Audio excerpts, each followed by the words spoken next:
नमस्कार, जय हिंद, वंदे मातरम। दोस्तों स्वागत है आप सभी का हमारे यूट्यूब चैनल पे। आज हम बात करने वाले हैं हमारी इकोनॉमिक्स का जो सेकंड पार्ट है, जो कि इससे पहले हमने लगभग 50 क्वेश्चन कर लिए थे, ठीक है? इकोनॉमिक्स के, जो कि अब तक यानी कि कह सकते हैं 1991 से लेके 2021 तक इकोनॉमिक्स के जो यूपीएसआई में क्वेश्चंस पूछे गए हैं, वो लगभग 50 क्वेश्चन हमने कर लिए थे अब तक की सीरीज में, ठीक है? आज इकोनॉमिक्स का जो सेकंड पीरियड है या कह सकते हैं कि सेकंड वीडियो है, ठीक है? इसमें हम आगे बचे हुए 50 या 100 क्वेश्चंस पे चर्चा करेंगे या कोशिश करेंगे क्लोज करने की, ठीक है? या आगे देखते हैं जिस हिसाब से जितने भी क्वेश्चन होंगे उसके अकॉर्डिंग हम आगे बढ़ते जाएँगे, ठीक है? बाकी आगे बढ़ने से पहले मैं रिक्वेस्ट करना चाहूँगा आपने हमारे चैनल को अगर सब्सक्राइब नहीं किया हो हमारे चैनल को सब्सक्राइब कर लीजिए। अपने दोस्तों के साथ में, अपने भाइयों के साथ में, अपने बड़े जो भी हैं छोटे-बड़े भाई-बहन या दोस्त या जो भी आपके मित्रगण हैं उनके साथ में इस वीडियो को शेयर कर लीजिएगा। क्यों? क्योंकि इस सीरीज़ में बेसिकली अब तक जो 1991 से लेके 2021 तक यूपी पुलिस या यूपी दरोगा के एग्ज़ाम में जितने भी क्वेश्चन्स पूछे गए हैं, चाहे वो किसी भी सब्जेक्ट का हो, यानी कि बेसिकली जीएस वाले पोर्शन में, ठीक है? क्योंकि उसमें हिस्ट्री अलग है, पॉलिटी अलग है, मूल विधि अलग है, संविधान अलग है, भूगोल अलग है, ठीक है? इस तरीके से लगभग 35 से 36 टॉपिक इसमें जीएस वाले पार्ट में दे रखे हैं। तो उसी सभी टॉपिक्स को हम वन बाय वन कवर करने वाले हैं, ठीक है?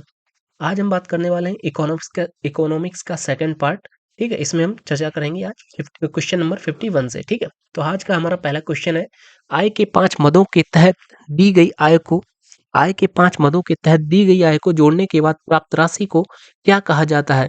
तो ये बेसिकली हो जाएगा आपका ग्रॉस टोटल इनकम, सकल कुल आय, ठीक है? आय के 5 मदों के तहत दी गई आय को जोड़ने के बाद प्राप्त राशि को सकल कुल आय बोला जाता है और किसी देश की उत्पाद व्यवस्था में अंतिम उपभोक्ता के हाथों में जाने वाली वस्तुओं या देश की पूंजीगत साधनों के विशुद्ध जोड़ को ही राष्ट्रीय आय कहते हैं तथा किसी देश के नागरिकों को सकल घरेलू एवं विदेशी आउटपुट को सकल राष्ट्रीय आय कहते हैं, ठीक है? अगला क्वेश्चन, भारतीय बैंकिंग में आरटीजीएस और आईएफएससी का पूरा रूप क्या है? बेसिकली इसका ऑप्शन हो जाएगा real time gross settlement, RTGS, real time gross settlement और Indian finance system code. Indian, F से फाइनेंस, एस से सिस्टम और सी से कोड। ये आपका ऑप्शन सी। ध्यान रखेंगे आरटीजीएस का full name real time gross settlement और आईएफएससी का पूरा नाम इंडियन फाइनेंशियल सिस्टम कोड होता है, ठीक है? और ये जो होता है किसी बेसिकली आईएफएससी कोड जो होता है हर बैंक का एक अलग आईएफएससी कोड होता है, आप सभी को पता ही होगा इतना तो। और ये यूपीएसआई एएसआई 2018 में जो एग्जाम हुआ था उसमें ये क्वेश्चन पूछा गया था। अगला क्वेश्चन, भारत में विकास मामलों पर निर्णय लेने और विचार विमर्श करने के लिए सर्वोच्च निकाय के रूप में किसका गठन किया गया था? ये आपका हो जाएगा राष्ट्रीय विकास परिषद, ऑप्शन सी, ठीक है? भारत में विकास मामलों पर निर्णय लेने और विचार करने के लिए सर्वोच्च निकाय के रूप में राष्ट्रीय विकास परिषद का गठन किया गया था, ठीक है? राष्ट्रीय विकास परिषद की स्थापना भारत सरकार के कार्यपालिकीय संकल्प द्वारा की गई थी। 1986 में केसी नियोगी की अध्यक्षता में गठित पारदर्शदात्री नियोजन मंडल का नाम बदलकर 6 अगस्त 1952 को राष्ट्रीय विकास परिषद कर दिया गया था। यह योजना आयोग जो कि वर्तमान में नीति आयोग है, इसका नाम 2014 से इसको बदल दिया गया और अब इसका नाम नीति आयोग हो गया है, ठीक है? ये एक सलाहकारी संस्था है, यह न संवैधानिक है और न ही सांविधिक निकाय है। प्रधानमंत्री इसके पदेन अध्यक्ष होते हैं। इसमें निम्नलिखित लोग सम्मिलित होते हैं, जिसमें योजना आयोग के सभी सदस्य जो कि वर्तमान में नीति आयोग हो जाता है, ठीक है? और सभी राज्यों के मुख्यमंत्री, सभी केंद्र शासित प्रदेश के प्रशासक या मुख्यमंत्री तथा समस्त संघीय कैबिनेट मंत्री बेसिकली इसके राष्ट्रीय विकास परिषद के सदस्य होते हैं, ठीक है? अगला क्वेश्चन, कार्यशील पूंजी अपने अल्पकालिक दायित्वों को पूरा करने की किसी कंपनी की क्षमता का एक मापदंड है। इसे डॉट डॉट डॉट नाम से जाना जाता है। इसको जाना जाता है वर्तमान पूंजी। तो कार्यशील पूंजी का आशय उस पूंजी की मात्रा से है जिसका निवेश चालू संपत्तियों जैसे प्राप्ति विपत्र, विविध देनदार, कच्चा माल, अर्ध निर्मित माल और निर्मित माल में किया जाता है। यह पूंजी अपने अल्पकालिक दायित्वों को पूरा करने की किसी कंपनी की क्षमता का एक मापदंड है। इसे वर्तमान पूंजी भी कहा जाता है। कार्यशील पूंजी अल्पावधि वित्त प्रदान करने वाले स्रोतों से प्राप्त होती है, जैसे वाणिज्यिक बैंक, व्यवहारिक उधार, ग्राहकों से अग्रिम आदि। ठीक है। अगला क्वेश्चन, निम्नलिखित में से कौन सा संकेतक आय की असमानता समानता को मापने के लिए उपयोग में किया जाता है? ये आपका हो जाएगा मिनी गुणांक। ठीक है। और इसको बेसिकली इसका जो कॉन्सेप्ट है 1912 में दिया था, और इटली के सांख्यिकी एक कह सकते हैं कि समाजशास्त्री थे कोराडो गिनी। ठीक है।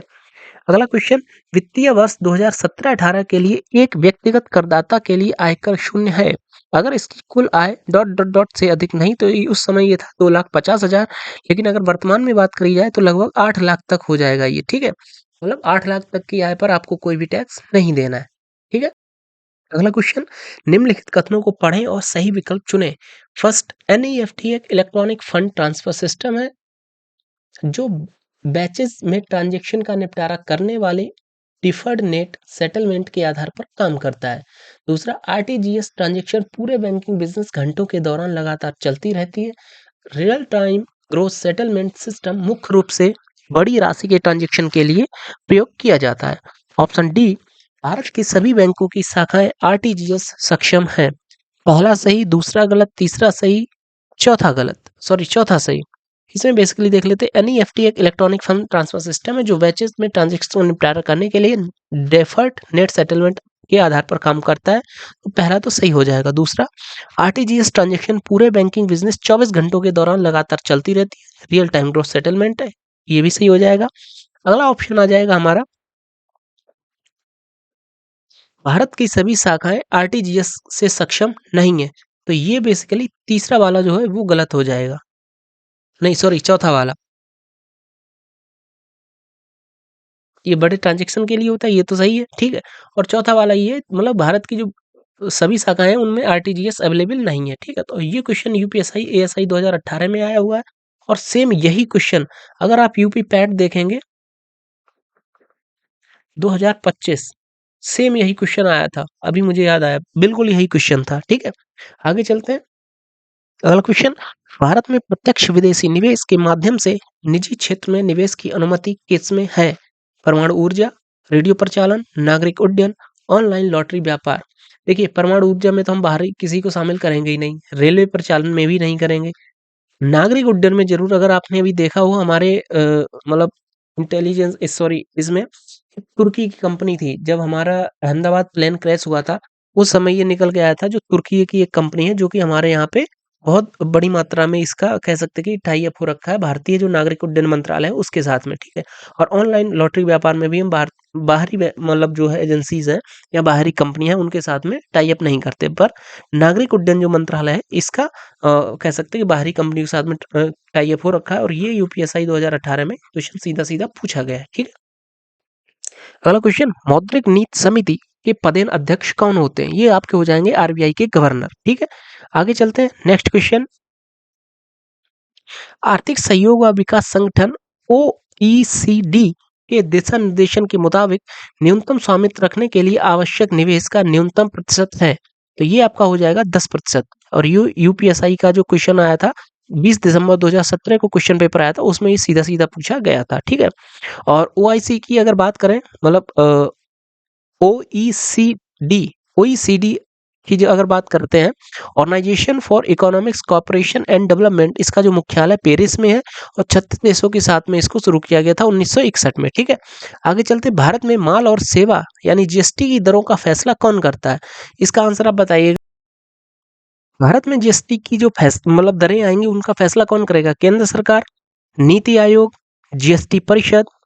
अब ये तो तीन तो ऑप्शन है आपके। पहला ऑप्शन हो जाए केवल पी यानी कि केवल केंद्र सरकार, पी और क्यू मिलकर यानी कि केंद्र सरकार और नीति आयोग मिलकर, ऑप्शन सी केवल आर यानी केवल जीएसटी परिषद, और ऑप्शन डी केवल क्यू यानी कि नीति आयोग। तो इसका ऑप्शन हो जाएगा आपका केवल आर, यानी कि सिर्फ जीएसटी परिषद जो होगी वही फैसला करेगी कि किस वस्तु पर कितना जीएसटी लगेगा, किस वस्तु को जीएसटी के दायरे से बाहर रखा जाएगा, किस वस्तु पर 18% जीएसटी लगेगा, किस वस्तु पर 5% जीएसटी लगेगा, और किस वस्तु पर कितना जीएसटी लगेगा। ठीक है। तो इसका फैसला करता है जीएसटी परिषद।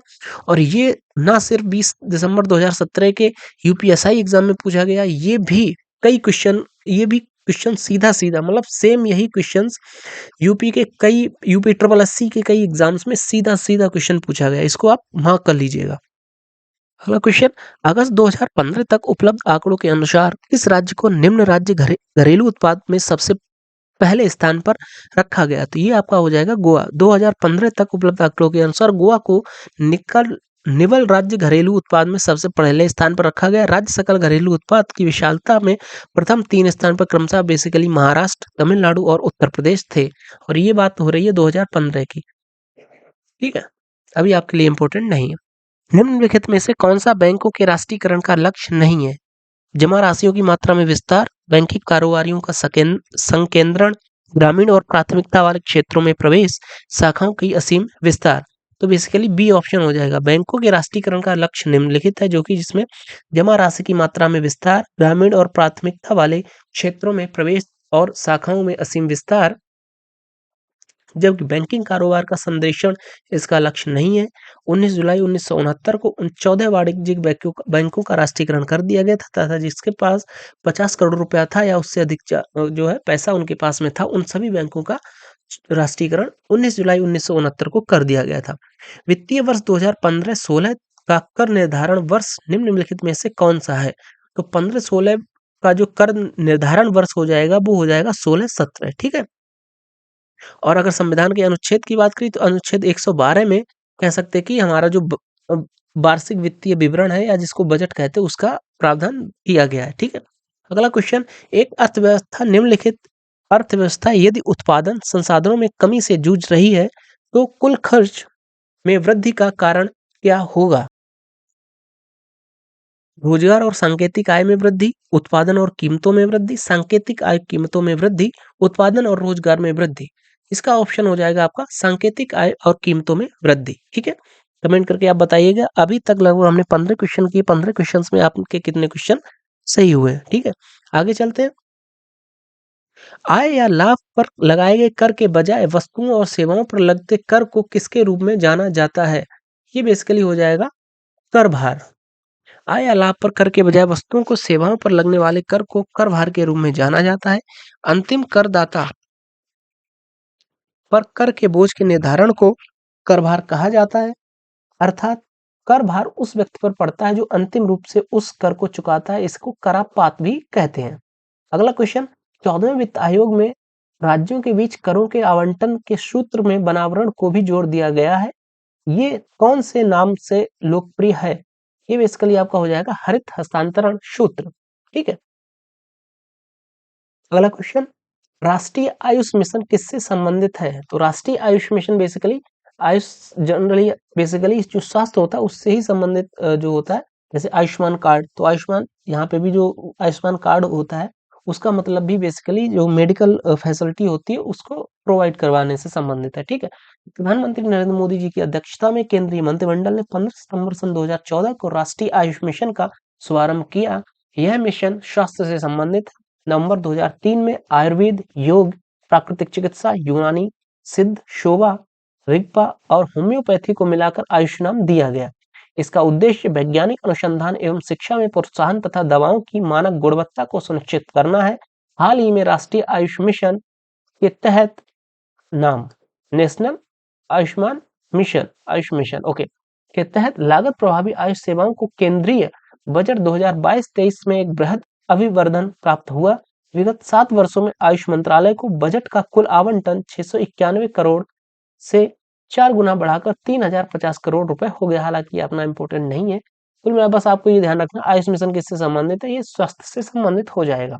अगला क्वेश्चन, वित्तीय वर्ष 2015-16 में भारत में सकल घरेलू उत्पाद में सेवा क्षेत्र का योगदान कितने प्रतिशत था? ठीक है, तो अगर 15-16 की बात करें तो उस समय ये लगभग 64% था। ठीक है, बाकी आप कमेंट करके बताइएगा। जो हमारा अभी वित्तीय वर्ष निकल के गया है 2024 नहीं 2000 हाँ 2024-25 2024-25 में हमारा जो कह सकते हैं कि सकल घरेलू उत्पाद में सेवा क्षेत्र का योगदान कितने प्रतिशत था? ठीक है, चेक करके और कमेंट करके आप बताइएगा। चलते हैं हम अगले क्वेश्चन की तरफ। आप देख सकते हैं सेवा क्षेत्र में लगभग 53%, औद्योगिक क्षेत्र में 28% और कृषि क्षेत्र में लगभग 18.8%। ये 2015-16 की बात कर रहा है, जहाँ पे सेवा क्षेत्र में लगभग 64% योगदान इसका रहा था। ठीक है, निम्नलिखित में से कौन सा कर बचत निवेश नहीं है? ये आपका होगा जाएगा इक्विटी शेयर में निवेश।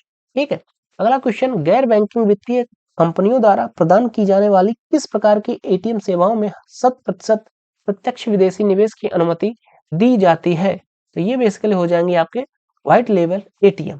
ठीक है, व्हाइट लेवल या सफेद लेवल एटीएम में गैर बैंकिंग वित्तीय कंपनियों द्वारा प्रदान की जाने वाली एटीएम सेवाओं को 100% प्रत्यक्ष विदेशी निवेश की अनुमति दी जाती है। इन्हें एटीएम की तरह ही सारी सहूलतें होती हैं, लेकिन इन पर किसी बैंक का लेबल नहीं होता है। इनमें दो पक्ष शामिल होते हैं, एक पक्ष बैंक होता है और दूसरा पक्ष एटीएम का मुखिया। सरकार व्हाइट लेवल एटीएम को लगाने की नीति को प्रोत्साहित कर रही है। यह ग्राहकों के लिए सुविधा बढ़ाने के लिए एक बेहतर कदम है। अगला क्वेश्चन, नीतिगत उपायों के व्यापार मिश्रण में क्या शामिल होता है? तो ये बेसिकली आपका हो जाएगा राजकोषीय प्रोत्साहन। ठीक है, आगे चलते हैं अगले क्वेश्चन की तरफ हम। अगला क्वेश्चन, प्राथमिकता प्राप्त क्षेत्र के ऋण किसकी ओर संकेत करते हैं? प्राथमिकता प्राप्त क्षेत्र के ऋण किसकी ओर संकेत करते हैं? ये बेसिकली आपके हो जाएंगे लघु उद्योग, कृषि उद्योग और छोटे जो व्यापार रहते हैं, यही प्राथमिकता प्राप्त क्षेत्र रहेंगे। ठीक है, आगे सॉफ्टवेयर उद्योग, ये तो भाई प्राथमिकता में आएगा नहीं। सार्वजनिक उद्योग ये भी नहीं आएंगे, और वाणिज्यिक उद्योग ये तो बहुत बड़े हो जाएंगे, तो ये भी नहीं आएंगे। तो जो लघु उद्योग यही प्राथमिक क्षेत्र के कह सकते हैं कि उद्योग रहते हैं। आगे चलते हैं अगले क्वेश्चन की तरफ। फंड जो विशेष रूप से सरकारी प्रतिभूतियों में निवेश होते हैं, वे क्या कहलाते हैं? उनको बेसिकली बोला जाता है गिल्ट फंड। काफी इंपॉर्टेंट है, इसको आप मार्क कर लीजिएगा। गिल्ट फंड वे म्यूचुअल फंड हैं जो सरकार की ओर से भारतीय रिजर्व बैंक द्वारा जारी की गई सरकारी प्रतिभूतियों में निवेश करती हैं। इन सरकारी प्रतिभूतियों में केंद्र सरकार की दिनांकित प्रतिभूतियां, राज्य सरकार की प्रतिभूतियां और ट्रेजरी बिल शामिल होते हैं। गौरतलब है कि गिल्ट फंड में निवेश के बाद निवेशकों को किसी तरह का क्रेडिट रिस्क नहीं होता है, क्योंकि इन प्रतिभूतियों में गारंटी केंद्र सरकार द्वारा दी जाती है। ये फंड्स दीर्घावधि सरकारी प्रतिभूति पत्रों में निवेश करते हैं। ठीक, आगे चलते हैं अगले क्वेश्चन की तरफ। भारतीय प्रतिभूति एवं विनिमय बोर्ड सेबी को पूर्ण वैधानिक अधिकार कब दिए गए थे? तो ये बेसिकली आपके हो जाएंगे 1992। आप सभी को पता है 1988 में इसकी स्थापना हुई थी, और इसको 1992 में कह सकते हैं कि इसको एक सांविधिक या कह सकते हैं कि पूर्ण वैधानिक अधिकार दे दिए गए थे। ठीक है, अगला क्वेश्चन, भारत में आर्थिक विकास के लिए शहरीकरण किस पंचवर्षीय योजना का उद्देश्य था? तो ये बेसिकली आपका हो जाएगा 11वीं पंचवर्षीय योजना। ठीक है, आर्थिक विकास के लिए शहरीकरण 11वीं पंचवर्षीय योजना का उद्देश्य था। इस पंचवर्षीय योजना में शिक्षा के लिए विषय वस्तु थी अनिवार्य प्रारंभिक शिक्षा था। यह 1 अप्रैल 2007 से प्रारंभ हुई थी। इस योजना का मुख्य लक्ष्य तीव्रतम एवं समावेशी विकास था। ऑप्शन क्वेश्चन नंबर 77, लागत जो कि व्यावसायिक गतिविधि की प्रकृति या स्तर में परिवर्तन से बदलती नहीं है, उसे कहा जाता है। इसका आंसर हो जाएगा बेसिकली आपका विफल लागत, यानी कि वह लागत जो व्यावसायिक गतिविधि की प्रकृति या स्तर में परिवर्तन से नहीं बदलती है, उस वो हो जाती है आपकी विफल लागत। ठीक, चलते हैं हमारे अगले क्वेश्चन की तरफ। हमारे देश में ग्रामीण विकास के साथ शुरू हुआ था। तो ग्रामीण विकास जो हुआ था, सामुदायिक विकास कार्यक्रम हमारा स्टार्ट हुआ था 1952 में, उसी के साथ में शुरू हुआ था ग्रामीण विकास। ठीक, आगे चलते हैं अगला क्वेश्चन। ये देखिए लिखा है 20 अक्टूबर 1952 को सामुदायिक विकास कार्यक्रम शुरू हुआ था। उसके साथ में इसका पहला प्रयास था। 14वें वित्त आयोग के अध्यक्ष कौन थे? तो 14वें वित्त आयोग के अध्यक्ष थे वाई बी रेड्डी जी। ठीक है, और अगर बात करें वित्त आयोग की, तो अनुच्छेद 280 के तहत इसकी स्थापना की जाती है। और Y B Reddy ji reserve bank के पूर्व गवर्नर भी रहे थे। ठीक है, और इसके अलावा अगर हम बात करते 15वें वित्त आयोग की, 15वें वित्त आयोग के जो अध्यक्ष थे एन के सिंह थे। ठीक है, आगे चलते हैं अगला क्वेश्चन। वर्ष 2016 में पारित मातृत्व लाभ अधिनियम में संशोधन के तहत पहली बार मां बनने वाली औरतों को के लिए मातृत्व अवकाश की अवधि 12 सप्ताह से बढ़ाकर कितनी कर दी गई थी? तो वो बेसिकली 12 पहले थी 12 सप्ताह, उसके बाद 26 सप्ताह इसकी अवधि कर दी गई थी। ठीक है, आगे चलते हैं नेक्स्ट क्वेश्चन की तरफ।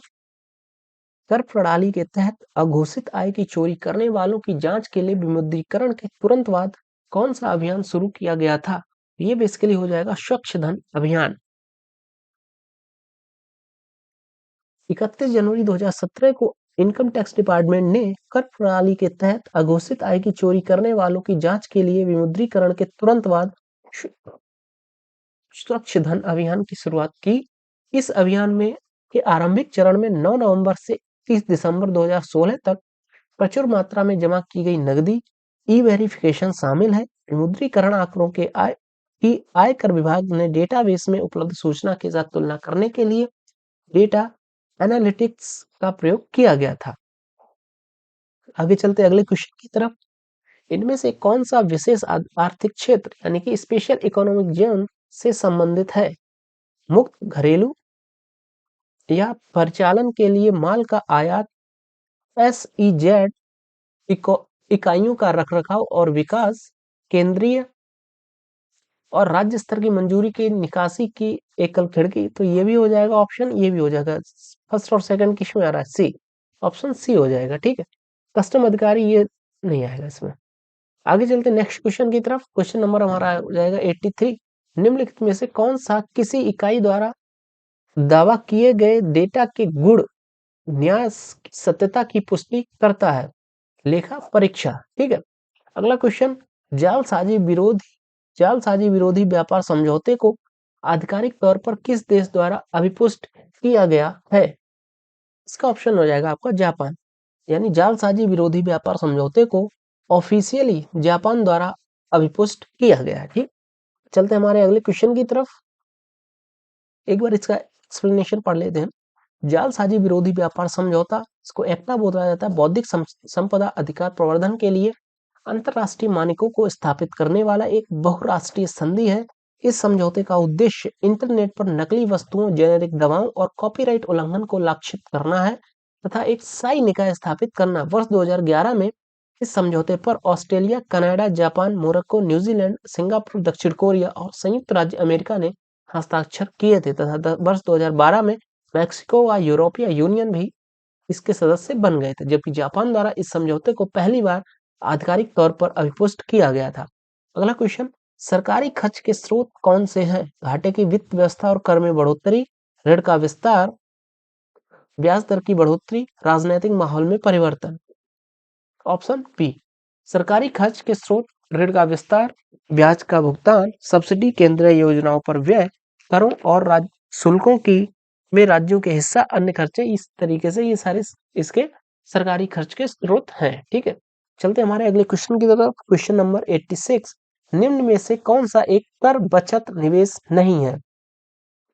कर बचत निवेश नहीं है, हमारा ऑप्शन हो जाएगा ऑप्शन डी, एफडी।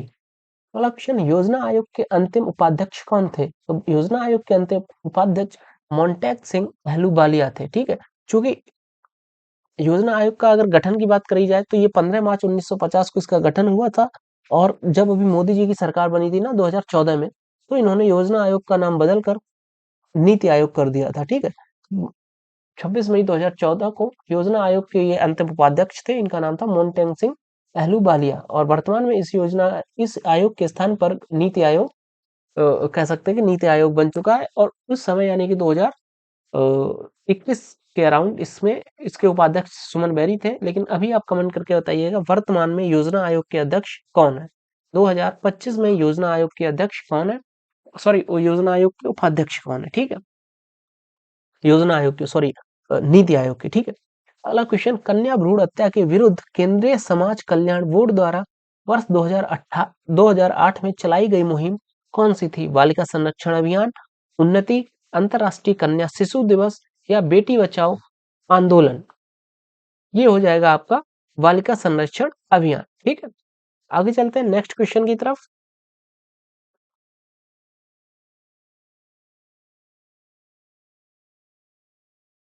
हरियाणा सरकार द्वारा शुरू की गई एक नकद अंतरण योजना थी जिसका उद्देश्य था 18 वर्ष से कम आयु की बच्चियों की शादी टालना। इसके तहत कन्या के अभिभावकों कन्या की आयु 18 वर्ष की होने पर सरकार की ओर से एक चुकता बांड दिया जाता था, बशर्ते वह उस वक्त अविवाहित हो। क्या हो जाएगा? अपनी बेटी अपना धन।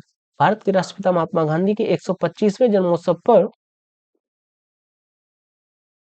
बेटी के स्तर को परिवार एवं समाज में ऊंचा उठाने के लिए लोगों के विचार में बदलाव लाने, जिसमें बेटी में पराया धन न मानकर अपना धन माना जाएगा तथा बेटी को जन्म देने वाली मां को सम्मान देने और 18 वर्ष से कम आयु की बच्चियों की शादी टालने के उद्देश्य से हरियाणा सरकार द्वारा अपनी बेटी अपना धन योजना शुरू की गई थी।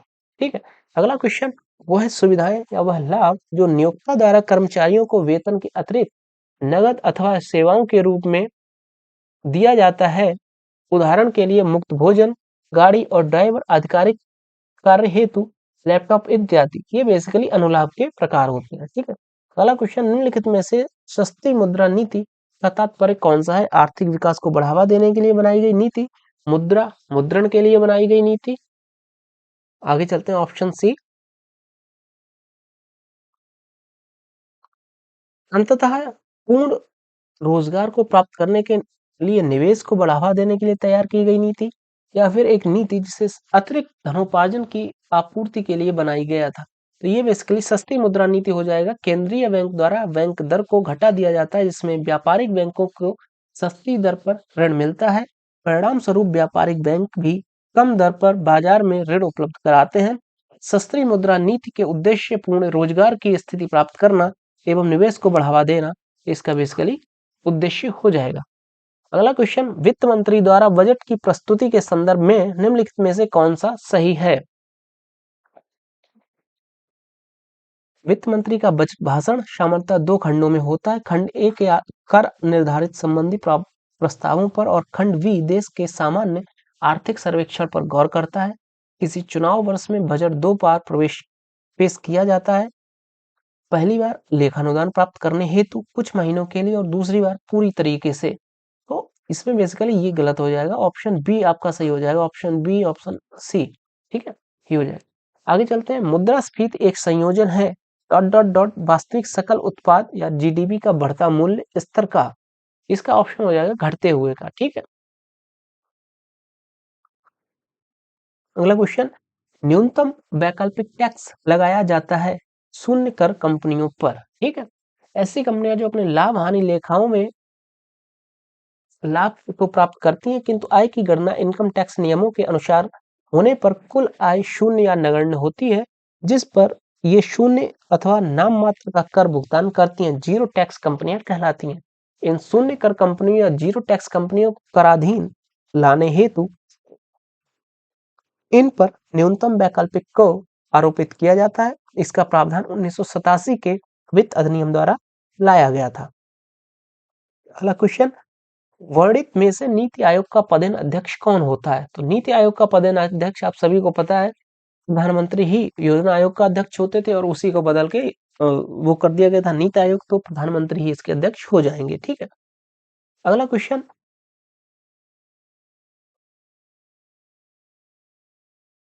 एक महिला सहकारी संगठन है जो तरह तरह के सामान बनाती है, जिसमें प्रमुख है लिज्जत पापड़। तो ये बेसिकली हो जाएंगे श्री महिला गृह उद्योग, जो सात गुजराती महिलाओं ने 80 रुपया की लागत से पापड़ बनाने का काम 1950 में शुरू किया था और सन 1962 में यही पापड़ लिज्जत और इन महिलाओं के संगठन को श्री महिला गृह उद्योग लिज्जत पापड़ नाम दिया गया था। काफी इंपॉर्टेंट है, ध्यान रखेंगे आप। वह कौन सा बजट होता है जिसमें प्रत्येक अवधि के लिए सभी खर्चों को न्यायोचित होना चाहिए? ऑप्शन डी, शून्य आधारित बजट। अगला क्वेश्चन, वर्ष 2016 में अंतरराष्ट्रीय मुद्रा कोष ने 4 देशों को अधिक मतदान के अधिकार दिए हैं, जो उसकी संरचना शासन संरचना को प्रभावित करते हैं। निम्नलिखित में कौन सा देश उनमें से एक नहीं है? का श्रीलंका हो जाएगा। ठीक है, अंतरराष्ट्रीय मुद्रा कोष इंटरनेशनल मॉनिटरी फंड एक अंतरराष्ट्रीय संस्था है जो अपने सदस्य देशों की वैश्विक आर्थिक स्थिति पर नजर रखने का काम करती है। वर्ष 2016 में अंतरराष्ट्रीय मुद्रा कोष आईएमएफ ने चीन, भारत तथा ब्राजील को अधिक मतदान के अधिकार दिए, जबकि श्रीलंका को ऐसा कोई अधिकार नहीं दिया था। ठीक है, अगला क्वेश्चन, केंद्र निर्धारित में निम्नलिखित में से कौन सा कर लगाता है और एकत्रित और प्रतिधारित करता है? औद्योगिक निर्माणों पर उत्पाद शुल्क। अगला क्वेश्चन, अगला पॉइंट, आयकर पर अधिभार, रेलवे या मुद्रा शुल्क। तो बेसिकली केंद्र सरकार आयकर और अधिभार, ये आयकर पे बेसिकली इनका कंट्रोल रहता है। अगला क्वेश्चन, हालांकि रेलवे पे भी रहता है, पर अगर टैक्स की बात की जाए तो वो आयकर पर अधिकारी है, इसका सुटेबल आंसर हो जाएगा। अगला क्वेश्चन, भारत में वाणिज्यिक बैंकों तथा कृषि ऋण निम्नलिखित में से किस योजना के अंतर्गत स्वीकृत नहीं किया गया? वो बेसिकली हो जाएगा भूमि प्रबंधन। ठीक है, अगला क्वेश्चन, जिन महिलाओं की आय 600 सॉरी जिन महिलाओं की आय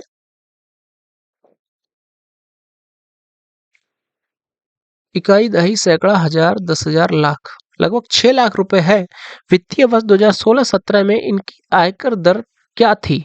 ये हो जाएंगे बेसिकली 20%। हालांकि अब तो आपकी अगर आय 8 लाख रुपए भी है तब भी आप इसके टैक्सेशन के दायरे से बाहर हैं। ठीक है, ध्यान रखेंगे आप इस बात को। अगला क्वेश्चन, निम्नलिखित में से गति या तीव्रता के आधार पर कौन सी मुद्रास्फीति का एक प्रकार नहीं है? अति मुद्रास्फीति, द्रुत मुद्रास्फीति, मंद मुद्रास्फीति या लागत जन्य मुद्रास्फीति? ऑप्शन डी आपका आंसर हो जाएगा। आगे चलते हैं, नेक्स्ट क्वेश्चन, निम्नलिखित में से कौन सा दीर्घकालिक विकास और हमारे विश्व को बदलने के लिए अग्रणी सिद्ध हो सकता है? ऑप्शन ए कार्बन उत्सर्जन में वृद्धि, वनोन्मूलन, अविकसित देशों में को कम सेवाएं, औद्योगिकरण और आधारभूत संरचनात्मक जो संरचना संबंधी विकास है, यही बेसिकली सिद्ध होता है हमारे कह सकते हैं कि विश्व को बदलने में या हमारे क्षेत्र को, हमारे समाज को आगे बढ़ाने में। ठीक है, एलपीजी में काला प्रकरण सिरिसिल त्रासदी किससे के साथ हुआ था? ये बेसिकली हुआ था तेलंगाना में।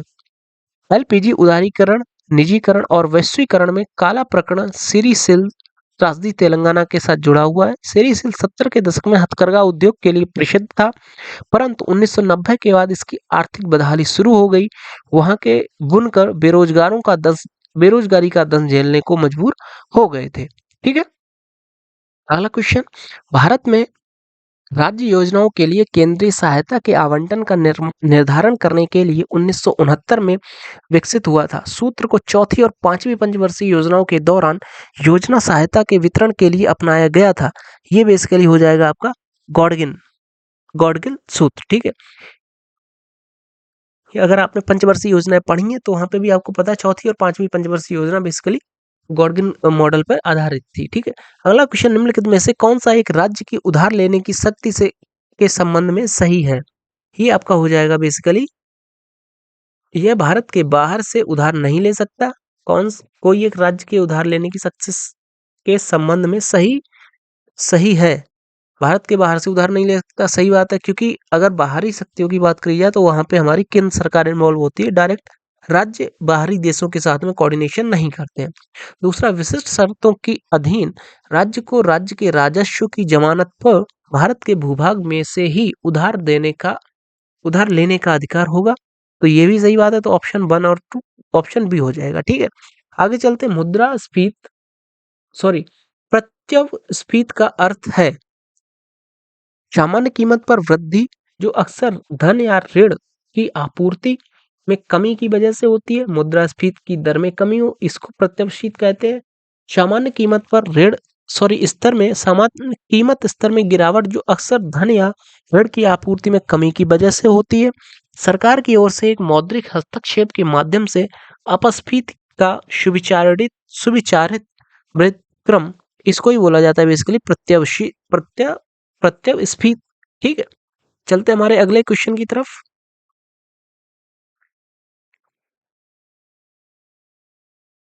क्वेश्चन नंबर 108, निम्न में से कौन सा संचालन बेरोजगारी के लिए सबसे कम कारण माना जाता है? वो आपकी हो जाएगी आबादी।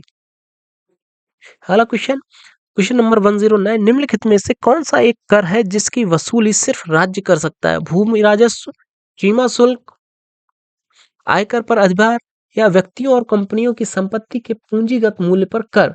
तो बेसिकली जो भूमि राजस्व होता है वो सिर्फ राज्य सरकार वहन करती है। बकाया सीमा शुल्क केंद्र सरकार लेगी, आयकर ये तो केंद्र सरकार का रहता ही रहता है, और कंपनियों की अगर उसकी बात करी जाए तो इसमें राज्य सरकार भी ले सकती है और केंद्र सरकार भी। लेकिन यहाँ पे क्वेश्चन बोला सिर्फ राज्य जो है भूमि राजस्व पर टैक्स लेता है। ठीक है, आगे चलते हैं, क्वेश्चन नंबर 110, विभिन्न बाजारों में कीमतों या प्रतिलाभ के अंतर से लाभ लेने को कहा जाता है। ये बेसिकली हो जाएगा आपका अंतरपण।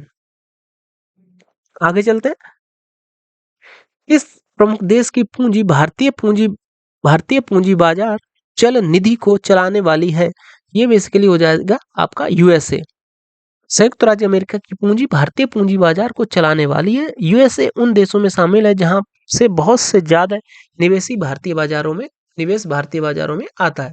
क्वेश्चन नंबर 112, उस मध्यस्थता को जो निवेशकों से तुलनात्मक रूप से कम विनिमय किए जा सकने वाले प्रत्यक्ष ग्राहक स्वीकार करते हुए वचनकर्ताओं को ऐसे अप्रत्यक्ष वित्तीय दावे जारी करने से संबंधित है जो तुरंत विनिमय किए जा सकते हैं। ये हो जाएगा बेसिकली आपका चल निधि मध्यस्थता। वित्तीय मध्यस्थता जो निवेशकों से अपेक्षाकृत कम विनिमय योग्य प्रत्यक्ष ग्राहकों को स्वीकार करते हुए वचनकर्ताओं को प्रत्यक्ष वित्तीय दावे जारी करने से संबंधित है, जो आसानी से चल योग्य है, चल निधि वित्तीय मध्यस्थता कहलाती है। अगला क्वेश्चन, भारत सरकार द्वारा समर्थित एक बचत खाता योजना है जो बालिकाओं के माता पिता के लिए लक्षित है, वो बेसिकली हो जाएगी सुकन्या समृद्धि योजना। और ये क्वेश्चन 2017 के एग्जाम में पूछा हुआ है। ठीक है, इसके अंतर्गत 10 वर्ष तक की बालिकाओं के का खाता खोला जाता है। ठीक है, अगला क्वेश्चन, निम्नलिखित में से कौन सी परिभाषा आयकर से संबंधित नहीं है? छूट, मोडवैट, सरल फॉर्म, निर्धारित वर्ष। तो जो मोडवैट हो जाएगी ये इससे संबंधित नहीं है। MODVAT basically modified value added tax, आयकर से संबंधित नहीं है और यह सेल टैक्स का बदलता हुआ रूप है जिसे अब जीएसटी के रूप में जाना जाता है, मोडवैट। अगला क्वेश्चन, स्वर समाप्ति ऋण का मतलब क्या होता है? स्वर समाप्ति ऋण का मतलब क्या होता है? ओके, तो स्वर समाप्ति ऋण का मतलब क्या होता है? ये बेसिकली हो जाएगा आपका कम या मध्यवर्ती अवधि के ऋण का एक प्रकार जो उस संपत्ति के द्वारा उत्पन्न धन से चुकाया जाता है जिसे खरीदने के लिए इसका प्रयोग किया जाता है। ठीक है, चलते हमारे अगले क्वेश्चन की तरफ। जिस बाजार में प्रतिभूति दस्तावेजों का पूंजी जुटाने वाले और खरीदार के बीच सीधे कारोबार होता है उसे क्या कहते हैं? वो बेसिकली हो जाएगा आपका प्राथमिक बाजार। ठीक है, अगला क्वेश्चन, भारत में निम्नलिखित में से किस क्षेत्र में विदेशी प्रत्यक्ष निवेश एफडीआई निषिद्ध है? तो वो बेसिकली हो जाएगा आपका तंबाकू उद्योग। विमानन सेवा आप सभी को पता ही है, रेलवे में भी आप मतलब बाहरी आ सकता है और रक्षा क्षेत्र में भी हम जैसे अपाचे है या अभी हमारा राफेल है, ये सारे तो हम बाहर से ही ले रहे हैं ना। और अभी भारतीय जो कह सकते हैं कि ब्रह्मोस है, हमने लखनऊ में कारखाना स्थापित किया है, वो रसिया के सहयोग से ही किया है। तो रक्षा क्षेत्र में भी बाहरी कंपनियां आ सकती हैं, पर जो तम्बाकू उद्योग है उसमें बाहरी जो कंपनियां हैं वो इन्वॉल्व नहीं हो सकती हैं। ठीक है, तो तम्बाकू उद्योग ये बेसिकली यहाँ पे कुछ उद्योग दिए गए हैं जहाँ पे बाहरी जो कंपनियां हैं उनको उनका एकदम से कह सकते हैं पूर्णतः प्रवेश निषेध है। तम्बाकू उद्योग, लॉटरी उद्योग, चिटफंड कारोबार, निधि कंपनी, हस्तांतरित विकास अधिकार में ट्रेडिंग, परमाणु ऊर्जा और रेल परिचालन, इसमें बेसिकली कुल मिला के बाहरी कंपनियां पूरी तरीके से प्रतिबंधित है। अगला क्वेश्चन, भारत वापस आ गए किसी अनिवासी द्वारा विदेशी मुद्रा कारोबारी बैंक में खोले गए विदेशी मुद्रा खाते को क्या कहा जाता है?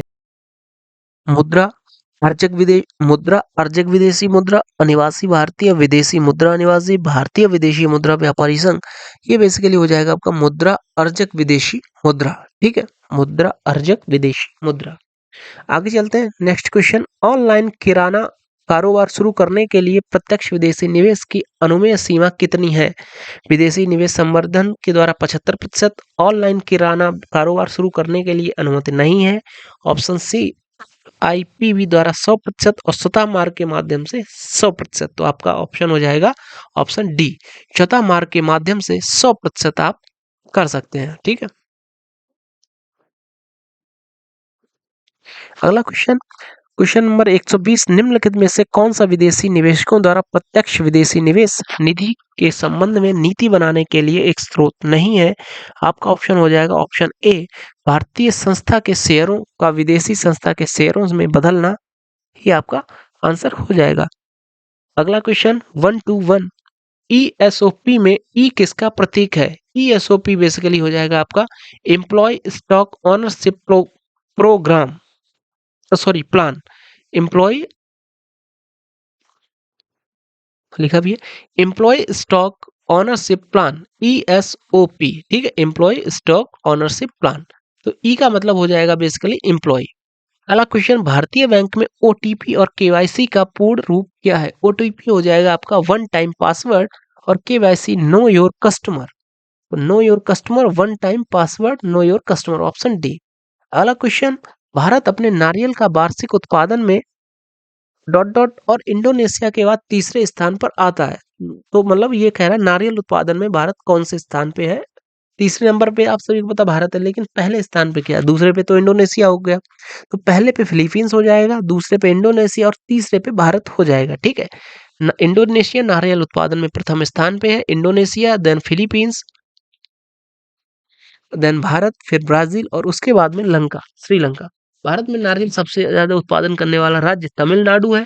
ठीक है, और अन्य प्रमुख राज्यों में तमिलनाडु, फिर केरल, फिर कर्नाटक, देन इस तरीके से। और विश्व नारियल दिवस 2 सितंबर को मनाया जाता है। ठीक, चलते हमारे अगले क्वेश्चन की तरफ। अगला क्वेश्चन, योजना के तहत खोले गए सभी बैंक खातों में 5,000 रुपए ओवरड्राफ्ट की सुविधा दी गई थी। ये बेसिकली दी गई थी प्रधानमंत्री जनधन योजना के तहत। ठीक है, और इसका शुभारंभ किया था 15 अगस्त 2014 को प्रधानमंत्री नरेंद्र मोदी द्वारा। सॉरी 28 15 अगस्त 2014 तथा शुभारंभ 28 अगस्त 2014 को प्रधानमंत्री नरेंद्र मोदी द्वारा इसका शुभारंभ किया गया था। अगला क्वेश्चन, विश्व बैंक की उद्योग सहजता सूचकांक 2018 की सूची में भारत का स्थान कौन सा था? तो उस समय इसका स्थान था हमारा लगभग 190। विश्व बैंक द्वारा जारी उद्योग सहजता सूचकांक 2018 में भारत की रैंक 190 थी। सॉरी 190 देशों की सूची में लगभग हमारा 77वां स्थान था, और 2020 में हम 63वें स्थान पे आ गए थे। ठीक है, अगला क्वेश्चन, निम्नलिखित में से कौन सा, और ये इसमें एक में भी दिया नहीं है। अगला क्वेश्चन, निम्नलिखित में से कौन सा बैंक भारत का सबसे पुराना सार्वजनिक क्षेत्र का बैंक है? तो हमारा सबसे पुराना बैंक हो जाएगा हमारा इलाहाबाद बैंक, जिसकी स्थापना 1865 में हुई थी, और पूरे भारत में इसकी लगभग 2400 से अधिक शाखाएं हैं। इलाहाबाद बैंक हाल में अपनी 150वीं वर्षगांठ मनाई, और 2020 में ये इंपॉर्टेंट है, इसका जो विलय था वो इंडियन बैंक में कर दिया गया था। ठीक है, अगला क्वेश्चन, गरीबी रेखा के नीचे लोगों का अनुपात डॉट डॉट द्वारा अनुमानित किया जाता है। तो गरीबी रेखा के नीचे के जो अनुपात है लोगों का या पॉपुलेशन का, वो बेसिकली लोगों की संख्या के अनुपात से इसका कह सकते हैं कि मेजरमेंट किया जाता है। ठीक है, चलते अगले क्वेश्चन की तरफ। यदि कोई देश व्यापार घाटे में है तो इसका मतलब क्या होता है? देश के घरेलू उद्योगों में कर्मचारियों के बीच एकता में कमी है। देश के घरेलू उद्योग प्रौद्योगिकी प्रगति में अक्षय हैं। देश के घरेलू उद्योग अंतर्राष्ट्रीय प्रतिस्पर्धा में पीछे हैं। बिल्कुल सही बात है। और देश के घरेलू प्रतिस्पर्धी लाभ में अच्छे हैं। तो ऑप्शन सी आपका आंसर हो जाएगा। अगला क्वेश्चन, एक वित्तीय वर्ष के लिए भारत सरकार की अनुमानित प्राप्तियों एवं व्यय का वार्षिक वित्तीय विवरण क्या कहलाता है?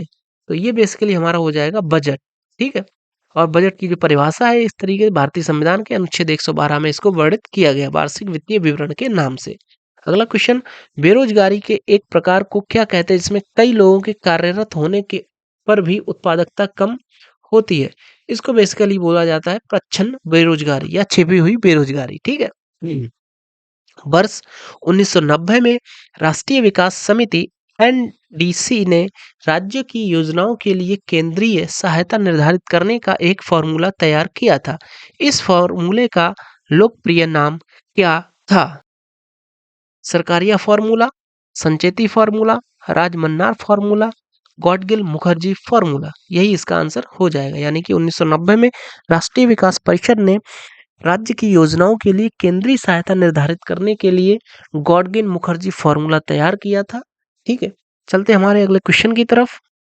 रेल बजट के संदर्भ में निम्नलिखित में से कौन सा सही है? भारतीय रेल का बजट संसद से अलग से प्रस्तुत किया जाता है और इसे अलग से निपटाया जाता है वर्ष 2015 तक। बिल्कुल सही बात है ये। ठीक है, और 2017 में पहली इसको मर्ज कर दिया गया था, मतलब आम बजट में। अगला क्वेश्चन 2016 वाले बजट में आया था और 17 वाला इसका मर्ज हो गया था 2017 का। उस समय रेल मंत्री थे सुरेश प्रभु जी। ठीक है, और वित्त मंत्री थे पीवी चिदम्बरम साहब। ठीक है, अगला क्वेश्चन, प्राप्तियां और व्यय से जुड़ी राशि वार्षिक वित्तीय विवरण अथवा बजट में जोड़ी जाती हैं। ये भी सही हो जाएगा। अगला, रेल की प्राप्तियां और व्यय भारत की समेकित निधि का हिस्सा है। बिल्कुल करेक्ट। तो ऑप्शन डी आपका आंसर हो जाएगा, ए बी सी। अगला क्वेश्चन, जो अल्पसंख्यक छात्र यूपीएससी, एसएससी आदि द्वारा आयोजित पूर्व परीक्षा उत्तीर्ण कर लेते हैं, उन्हें मुख्य परीक्षा की तैयारी में सहायता प्रदान करने के लिए जो योजना है उसका नाम क्या है? उसका नाम हो जाएगा आपका नई उड़ान। ठीक है, इसमें यूपीएससी की तैयारी के लिए 50,000 रुपए आगे तथा राज्य सेवा आयोग या एसएससी की तैयारी के लिए 25,000 रुपए की आर्थिक सहायता प्रदान की जाती है अगर आप प्री क्वालिफाई कर लेते हैं तो। हालांकि इनका लाभ किसको हो रहा है ये तो मुझे मतलब नहीं पता चल रहा कि इसको लाभ किसको मिल रहा है। पूर्ण रूप से जीएसटी की सिफारिश किसने की थी? तो जीएसटी की जो सिफारिश थी वो विजय केलकर जो टास्क फोर्स है उसकी सिफारिश पर पूरी तरीके से इसका गठन किया गया था। आगे चलते, गुड्स एंड सर्विस टैक्स एक अप्रत्यक्ष कर है, इसे 1 जुलाई 2017 को पूरे भारत में लागू कर दिया गया था। यह केंद्र और राज्यों द्वारा यह केंद्र और राज्यों द्वारा लगाए गए 20 से अधिक अप्रत्यक्ष करों को प्रतिस्थापित कर देगा। जीएसटी में 3 अंक क्षेत्रीय केंद्रीय राज्य तथा इंटीग्रेटेड जीएसटी होंगे। वस्तु एवं सेवा कर एक व्यापक बहुस्तरीय गंतव्य आधारित है। इसकी स्थापना की सिफारिश पूर्ण रूप से विजय केलकर टास्क फोर्स द्वारा की गई थी। अगला क्वेश्चन, सांख्यिकी मंत्रालय की रिपोर्ट 2017 के अनुसार भारत में किस राज्य में सबसे कम प्रति व्यक्ति आय थी? ठीक है, वो बेसिकली हो जाएगा आपका बिहार। अगला question, yes and P BSE index या सेंसिटिव इंडेक्स जिस पर आधारित है उस बास्केट में डॉट डॉट डॉट स्टॉक है, तो वो बेसिकली हो जाएगा 30। अगला क्वेश्चन, एशिया में निम्न क्षेत्रों में कौन सा देश तेल पेट्रोलियम का सबसे बड़ा उत्पादक देश है? एशिया में निम्नलिखित देशों में कौन सा देश तेल का सबसे बड़ा उत्पादक है? सऊदी अरब, यमन, इराक, ईरान। तो ये हो जाएगा बेसिकली उस ईरान, सॉरी सऊदी अरब, ठीक है। यानी कि और पेट्रोल उत्पादक जो कंट्रीज है उनका जो संगठन है उसको ओपेक बोला जाता है, organization of petroleum export countries, ठीक है। इसका जो संगठन का जो मुख्यालय ऑस्ट्रिया के वियना में है, वियना शहर में, ठीक है। और वेनेजुएला तेल भंडारण में प्रथम स्थान रखता है, जबकि सऊदी अरब का जो स्टोरेज कैपेसिटी है वो दूसरी है, ठीक। लेकिन जो अगर कच्चे तेल का पेट्रोलियम का जो सबसे बड़ा उत्पादक देश की बात करी जाए वो भी आपका सऊदी अरब हो जाएगा। अगला क्वेश्चन, निम्नलिखित में से कौन सा भारत का सबसे पुराना तेल उत्पादक राज्य है? तो बेसिकली असम। असम में हमारा एक तेल शोधक कारखाना भी है जो कि असम में डिगबोई नामक स्थान पे हमारा एक तेल का कुआं है, ठीक है, डिगबोई में। तो इसकी जो कह सकते कि जो जांच हुई थी या कह सकते इसकी खोज हुई थी 1901 में हुई थी और एशिया की पहली रिफाइनरी को यहीं डिगबोई में शुरू किया गया था। चलते हमारे अगले क्वेश्चन की तरफ। क्वेश्चन नंबर 139, भारतीय रिजर्व बैंक की स्थापना किस वर्ष हुई थी? तो आप सभी को पता है भारतीय रिजर्व बैंक की जो स्थापना है वो बेसिकली 1935 को हुई थी। चलते हमारे अगले क्वेश्चन की तरफ। क्वेश्चन नंबर हमारा 140,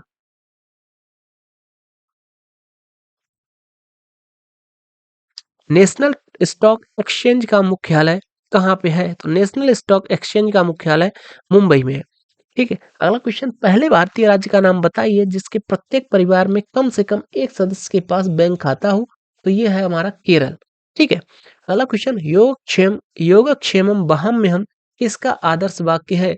ये आपका एलआईसी जो भारतीय जीवन बीमा निगम है उसका ये स्लोगन है, योगक्षेम वहाम्यहम, ठीक है। अगला क्वेश्चन, प्रच्छन्न या छिपी हुई बेरोजगारी का परिणाम होता है लेन देन लागत में वृद्धि, बाजार में लेन देन में कम क्षमता, कुल उत्पादन में गिरावट, अनुत्पादक कर्मचारियों की संख्या में वृद्धि। यही बेसिकली इसको छिपी हुई बेरोजगारी का प्रमुख अ, ये परिणाम होता है। अगला क्वेश्चन, देश में मुद्राओं की आपूर्ति को नियंत्रित करता है भारतीय रिजर्व बैंक, व्यापारिक bank, state bank of India या राष्ट्रीय आवास बैंक। तो भारतीय जो रिजर्व बैंक है वही मुद्रा की कह सकते हैं कि उसकी जो फ्लो होता है उसको कंट्रोल करता है। अगला क्वेश्चन, सार्वजनिक क्षेत्रों में की 2 इकाइयों के नाम बताएं जिन्हें भारत संघ सरकार द्वारा फरवरी 2013 में महारत्न का दर्जा दिया गया था। ये बेसिकली हमारी हो जाएंगी भेल और गेल, जो कि 2013 की बात है, ये अभी इतना इंपॉर्टेंट नहीं है, ठीक है। एग मार्क क्या है? एग मार्क क्या है? बेसिकली खाद्य उत्पादन की गुणवत्ता आश्वासन मुहर, इसको एग मार्क बोला जाता है। ना ही ये, ना ही ये और ना ही ये। अगला क्वेश्चन, और ये इसका जो अधिनियम है 1937 द्वारा लागू किया गया था, 1986 में इसमें संशोधन किया गया था। रुपये किसका, ये जो चिन्ह है ये किसका? ये भारतीय रुपए का चिन्ह है, ठीक है। आगे चलते हैं, अगला क्वेश्चन, क्वेश्चन नंबर 148, रुपए की तुलना में किस विदेशी मुद्रा का मूल्य अधिकतम है? तो सिंपल सी बात है, रुपए की तुलना में हालांकि ऑस्ट्रेलियाई डॉलर,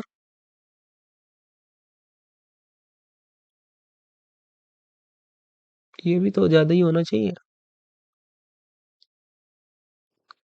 ये भी होना चाहिए, ये भी। चलो इसको छोड़ दो, आगे देखते हैं अगला क्वेश्चन। Question number 149।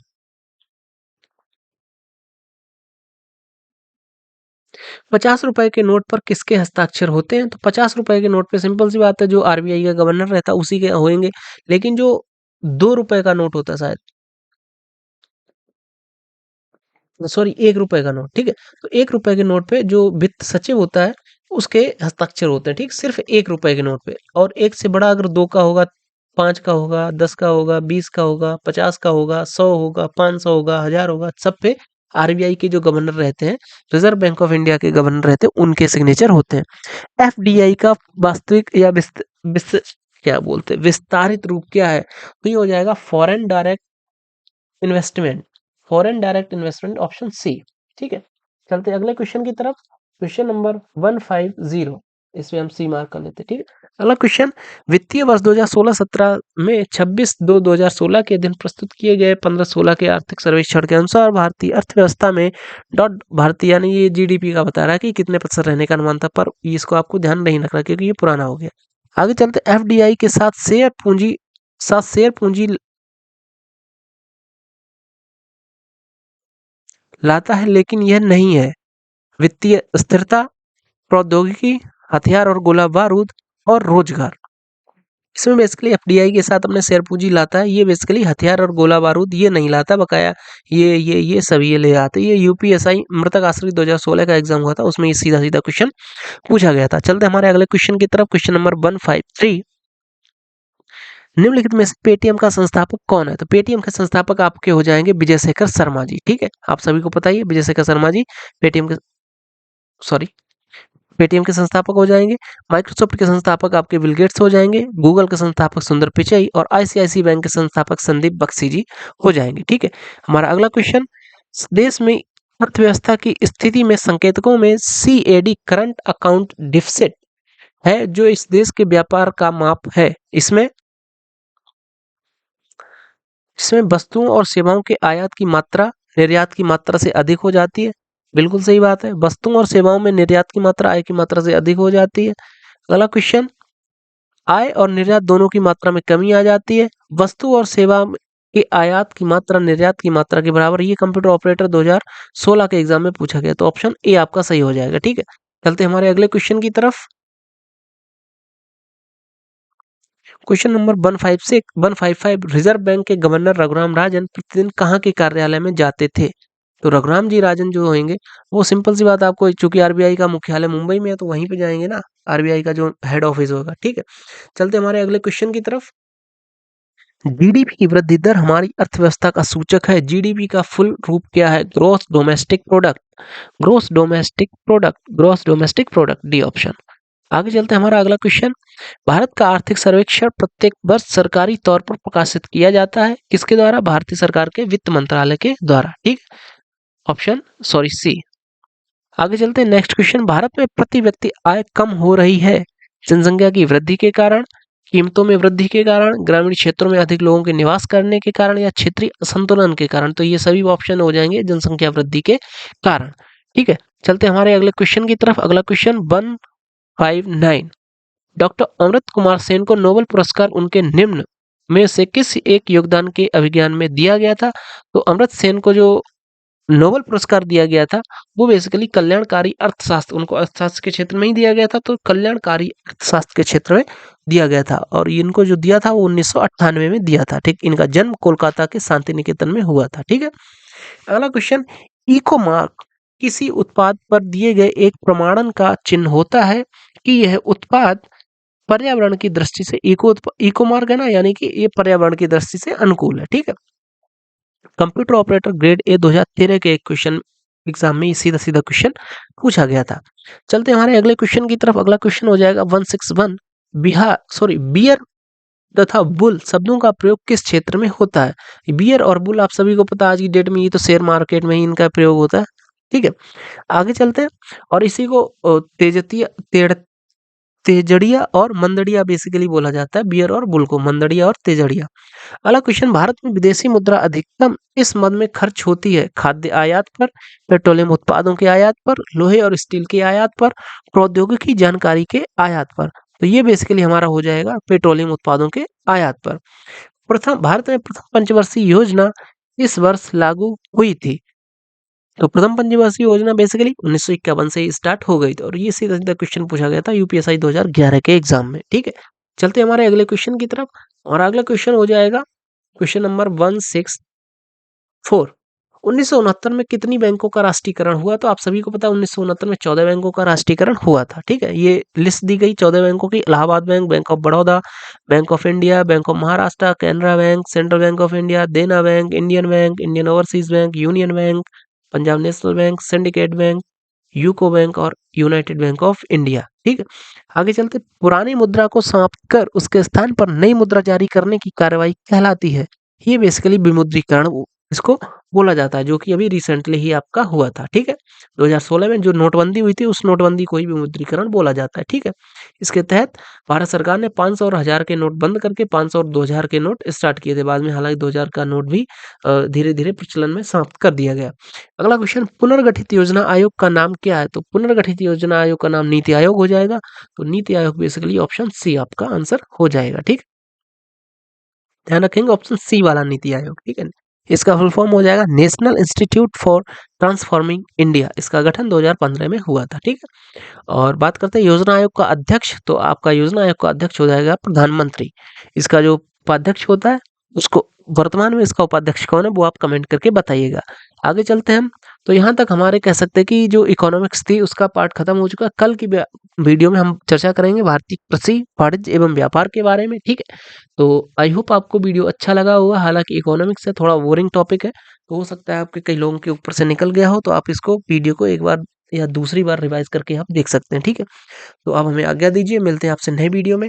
तब तक के लिए बाय बाय, जय हिंद, वंदे मातरम। एक रिक्वेस्ट थी आपसे, अगर आपने हमारे चैनल को सब्सक्राइब नहीं किया है तो please subscribe my channel and अपने दोस्तों के साथ में शेयर कर दीजिएगा। क्योंकि आप सबने देखा कि हमने जितने भी क्वेश्चन करवाए हैं वो यूपी दरोगा के ही एग्जाम में कहीं ना कहीं आए हुए हैं। आने वाले टाइम में भी जो भी यूपी दरोगा के एग्जाम होंगे उसमें इस पूरी सीरीज से आपके 50% से ज्यादा क्वेश्चन सीधे सीधे मैच करने वाले हैं। ठीक है, तो जुड़े रहिए अंत तक हमारे साथ। अंत तक जुड़ने के लिए आपका बहुत बहुत धन्यवाद। बाय बाय, जय हिंद, वंदे मातरम, गुड नाइट।